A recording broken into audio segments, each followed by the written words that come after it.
Hello everyone. In this video, I will show you how can you download free docs editor on your computer.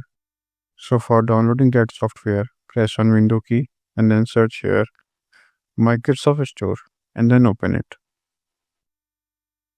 So now here on the search bar, search here docs editor. So let me search here. So just wait for the search results.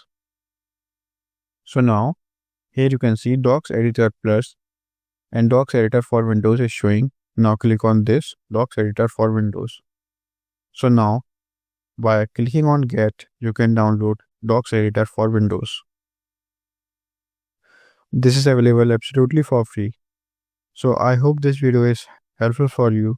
If you found this video helpful, please do like, share and subscribe. And thanks for watching.